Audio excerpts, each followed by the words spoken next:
नमस्कार दोस्तों, स्वागत है आप सभी का इंडियाज प्योरिटी की एक और नई वीडियो में। क्या कोई व्यक्ति हजारों वर्षों तक जीवित रह सकता है?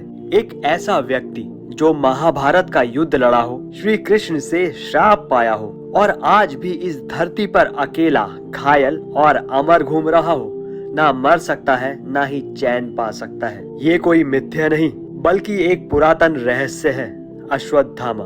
भारत के मंदिरों, जंगलों, गुफाओं और पहाड़ों से जुड़े आज भी कई चौंकाने वाले किस्से हैं जो बताते हैं कि अश्वत्थामा आज भी जीवित है। क्या ये सिर्फ कहानियां हैं या इसके पीछे छुपा हुआ है सच? तो चलिए इस रहस्य को परत दर परत समझने की कोशिश करते हैं। दोस्तों, अश्वत्थामा कोई साधारण योद्धा नहीं था। वो गुरु द्रोणाचार्य और कृपि का पुत्र था, जन्म से ही विलक्षण। महाभारत के अनुसार उसका जन्म एक विशेष मणि के साथ हुआ था जो उसके मस्तिष्क पर जड़ी थी। ये मणि उसे रोगों, भूत प्रेत, हथियार और मृत्यु से बचाती थी। वो शिव का अंश था। उसकी आंखों में अग्नि थी और आवाज में गूंजती थी प्रतिशोध की लहर। जब महाभारत का युद्ध समाप्त होने की ओर था, अश्वत्थामा ने देखा कि उसके पिता द्रोणाचार्य छल से मारे गए। ये बात उसे भीतर तक तोड़ गई। प्रतिशोध की आग में जलते हुए उसने एक भीषण निर्णय लिया। रात्रि के अंधेरे में वो पांडवों के शिविर में घुस गया और पांचों उप पांडवों मतलब द्रौपदी के पुत्रों की हत्या कर दी। जब सुबह हुई, द्रौपदी चीख उठी। अर्जुन क्रोधित हुआ और श्री कृष्ण ने उसे पकड़कर उसका रतन छीन लिया और उसे श्राप दिया। तू हजारों वर्षों तक इस पृथ्वी पर जीवित रहेगा, पीड़ा, घाव और अकेलेपन के साथ। तुझे ना मृत्यु मिलेगी और ना ही मुक्ति। कहते हैं जब श्री कृष्ण ने उसका रतन छीना तो उसके माथे से खून बहने लगा। आज भी वो खून बहता है। उसकी देह पर असंख्य फोड़े हैं जो कभी नहीं भरते।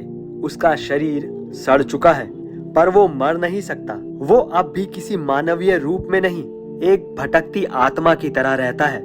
ना साधु ना शैतान, बस एक श्रापित प्राणी। दोस्तों, बुरहानपुर का नरसिंह मंदिर, मध्य प्रदेश। ये घटना 1990 के दशक की है।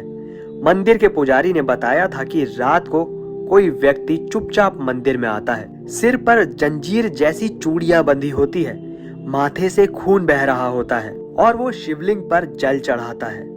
कभी किसी ने बोलते हुए नहीं सुना, लेकिन एक रात पुजारी ने उसका पीछा किया। वो आदमी गायब हो गया और लोग आज भी मानते हैं कि वो अश्वत्थामा था। सतना की पांडव गुफाएं, MP। यहाँ एक वृद्ध सन्यासी वर्षों तक दिखाई देता रहा, जिसका शरीर फटा हुआ था पर चेहरे पर भव्य तेज था। वो किसी से बात नहीं करता था, लेकिन जब उसने एक बार कहा, मैं द्रोण का पुत्र अश्वत्थामा हूँ, लोग कांप उठे। वो कुछ दिन बाद गायब हो गया और कभी नहीं लौटा। ऐसे ही सन 1940 मध्य प्रदेश के होशंगाबाद के डॉक्टर चंद्रशेखर रघुवंशी को एक अजीब मरीज मिला। सिर से बहता खून, कोई दवा असर नहीं करती। डॉक्टर ने पूछा, आपका नाम क्या है? उत्तर मिला, मैं अश्वत्थामा हूँ, मुझे कृष्ण ने श्राप दिया है। डॉक्टर डर गया। अगले दिन वो व्यक्ति फिर नहीं आया। दोस्तों, अगर वैज्ञानिक दृष्टिकोण से देखा जाए तो मानव शरीर अधिकतम 120 से 130 सालों तक ही जीवित रह सकता है। परंतु क्या योग, ध्यान और विशेष अनुवांशिक गुणों से कोई व्यक्ति हजारों वर्षों तक जीवित रह सकता है? लेकिन भारत में कई योगियों के बारे में दावा किया गया है कि वो 200 से 300 वर्षों तक जीवित रहे हैं। पर अश्वत्थामा का मामला केवल दिव्यता का नहीं बल्कि अमरता और श्राप से जुड़ा हुआ है, जो वैज्ञानिकों की सीमाओं से बाहर की बात है। पर जब जगह जगह समय समय पर उनका वर्णन सामान्य रूप से मिलता है, क्या ये सिर्फ संयोग हो सकता है? भारत के कुछ ऐसे रहस्यमय स्थान हैं जहां अश्वत्थामा को देखने का दावा हुआ है, जैसे तुंगभद्र नदी, कर्नाटक। वहां हर अमावस्या को एक वृद्ध सन्यासी दिखता है जो लोगों से दूर भागता है। बद्रीनाथ के ऊपर तपोवन क्षेत्र, हिमालय की ऊंचाइयों पर कुछ तपस्वी कहते हैं वहां एक ऐसा सन्यासी रहता है जो हवाओं में मंत्र बोलता है, किसी से बात नहीं करता। दोस्तों, भारतीय मान्यताओं में 7 चिरंजीवी हैं, हनुमान, परशुराम, विभीषण, कृपाचार्य, अश्वत्थामा, राजा बलि और वेदव्यास। पर इन सभी में अश्वत्थामा केवल ऐसा है जो वरदान नहीं, एक श्राप के कारण अमर है। चिरंजीवी अन्य सातों पूजनीय माने जाते हैं, पर अश्वत्थामा का कोई मंदिर नहीं, कोई वंदन नहीं, बस एक डर और रहस्य है। अब सवाल ये नहीं है कि अश्वत्थामा जिंदा है या नहीं, सवाल ये है कि क्या हम इस आधुनिक युग में भी उन शक्तियों को नकार सकते हैं